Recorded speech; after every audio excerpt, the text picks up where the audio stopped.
Imagine this. It's pouring rain outside. You're 18.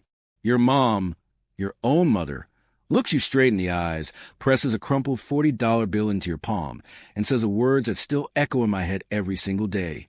You're on your own now. No hug. No, I love you. Just the sound of the front door slamming behind me like a gunshot. That night my parents, Margaret and Richard Thompson, decided I was no longer worth keeping. The family hardware distribution business was bleeding money. A supplier deal had collapsed, and somehow every finger pointed at me. The quiet kid who'd been working weekends since 16, the one who'd spotted the contract error but didn't scream loud enough to stop the train wreck. They called me useless, a liability, a drain. So they bought the cheapest one-way ticket they could find, shoved $40 at me, enough for maybe a meal and a bus ride, and drove me to the airport in silence. 10 years later, I walked back through that same door, not as the broken teenager they threw away, as the man who owned the company that could save, or bury. When I set those papers on the kitchen table, and my dad read the company name at the top, his voice cracked. Wait, you own this company? And what I put on that table next made my mom start crying. But those tears, they weren't what you think. It started with one phone call that changed everything. Before we continue with this video, please subscribe, and turn on the notification bell for updates. The supplier, the one who'd been with Dad's company for 23 years, called to say the contract was dead. A six-figure deal. Gone. Overnight, the books went from red ink to crimson hemorrhage. And somehow, in the screaming match that followed, every ounce of blame landed square on my shoulders. I caught the typo in the proposal months earlier. A single decimal point shifted. I mentioned it quietly to Dad in the warehouse. He waved me off. We'll fix it later. Later never came. When the supplier pulled out, Richard looked at me like I'd personally lit the match. Margaret's voice at first. You had one job, Alex. One. And you couldn't even speak up loud enough. I tried to explain. Tried to say I was 18, still learning, still scared to push back against the man who built the place from nothing. Didn't matter. The verdict was already in. That night the rain hammered the roof like it wanted inside. Margaret packed my duffel in silence. Richard stood in the doorway, arms crossed, eyes on the floor. She handed me the ticket and the $40, two 20s creased and sweaty from her fist. $40, she said. That's all you're worth to us right now. Don't come back until you've earned more than that. They drove me to the airport. No music, no words, just a slap of wipers and a knot in my throat I refused to let break. I stepped out at the curb, watched the taillights disappear into the storm. $40, one backpack, a one-way ticket to a city 3,000 miles away. I landed at 2:37 a.m. with $12 left after the cab. What happened next almost broke me, until it built me into someone they would never recognize. The first week, I slept on a park bench. True story. No exaggeration. The airport cab dropped me in a part of the city where the streetlights flickered like they were giving up too. $12 bought me a burger, a bottle of water, and exactly 0 nights in a motel. So I found a bench under a busted awning, zipped my hoodie to my chin, and tried not to think about the rain still dripping off my hair. Every morning felt like a fresh slap. Job applications vanished into black holes. No experience. Overqualified for entry level. We went with someone local. Rejection after rejection. Each one sounded exactly like my mother's voice.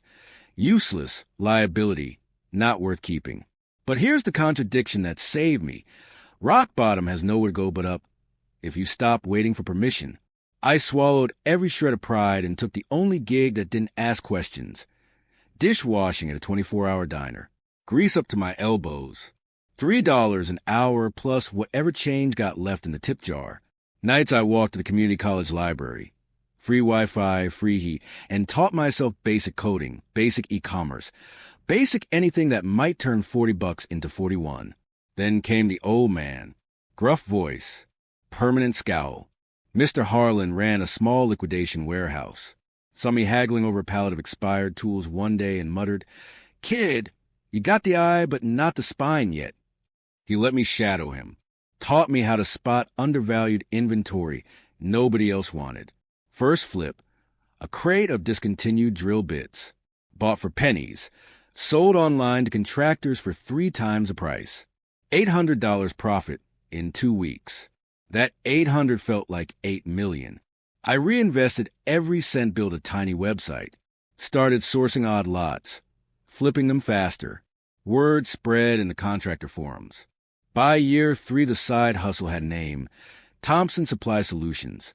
By year 5, 7 figures in revenue. I never told a soul my last name, never posted a photo, never gave them the satisfaction of knowing. Then the call came, from the one number I never deleted. 10 years to the day. My phone rang at 2 a.m. The screen lit up with the old area code, the one I'd never blocked, even after everything. I stared at it for 3 rings, heart slamming like it did the night they drove me away. Then I answered. Alex.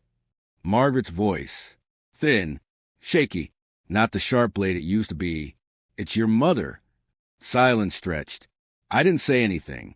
Let her feel the weight of 10 years. She kept going. Your father, the business is failing. Badly. Suppliers pulling out. Debts piling up. We might lose the house. The warehouse. Everything. A pause. We need help. We need you to come home. Just talk. We'll make things right. No, sorry. No, we were wrong. Just desperation dressed up as a plea. I closed my eyes. Memories hit like punches. The $40, the airport curb, the way Richard's taillights vanished. Then the contradiction that burned hottest. My company, Thompson Supply Solutions, had quietly become the disruptor, eating their old-school hardware distribution alive. Supply chain software, real-time inventory, automated bidding, the exact things that made their manual ledgers obsolete. They had no idea the kid they threw out now held the knife.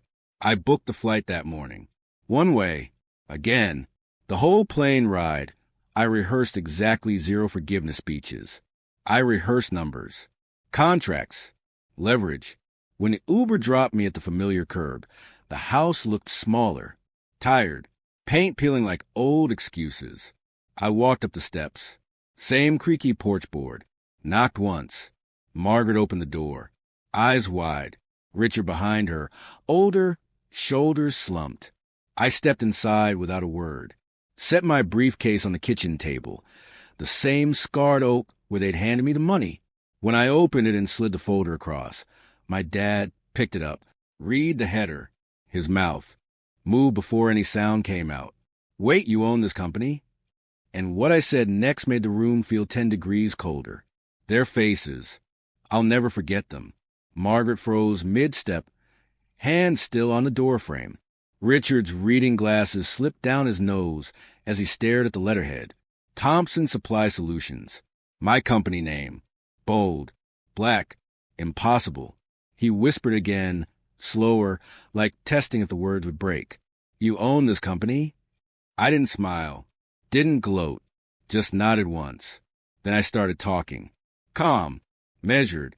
Like I was pitching to a boardroom instead of the 2 people who'd once decided I wasn't worth $40 more.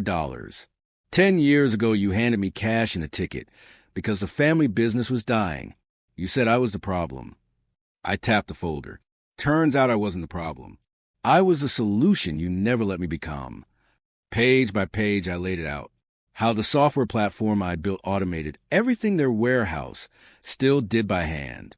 How we'd captured 63% of the regional contractor supply market.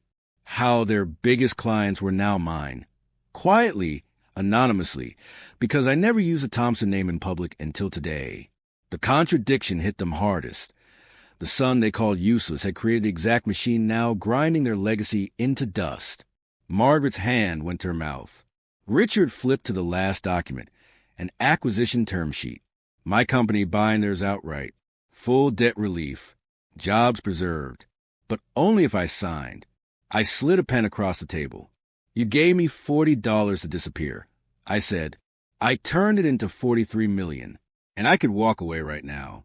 Let the bank take everything. Margaret's eyes filled. Her shoulders started to shake. Then I added the final line. But I'm not you. And what I said next made my mom start crying. But I'm not you. The words hung there. Heavy. Final. Margaret's face crumpled first. A single sob escaped, sharp, involuntary. Then the dam broke. Tears streamed down cheeks that hadn't softened in a decade. She reached for the edge of the table, like it was the only thing keeping her upright. Richard just stared at the pen, then at me, eyes glassy with something between shame and wonder. I let the silence stretch. Let them feel every second of the reversal. I could sign this and walk out. I continued. Let the creditors take the house. The warehouse. Your name off the sign. You'd be starting over just like you made me. Margaret whispered through the tears. We were wrong, Alex. So wrong. We thought we were protecting what we had left. Richard finally spoke. Voice rough. Broken. We're proud of you, son. We should have said it then. We're saying it now.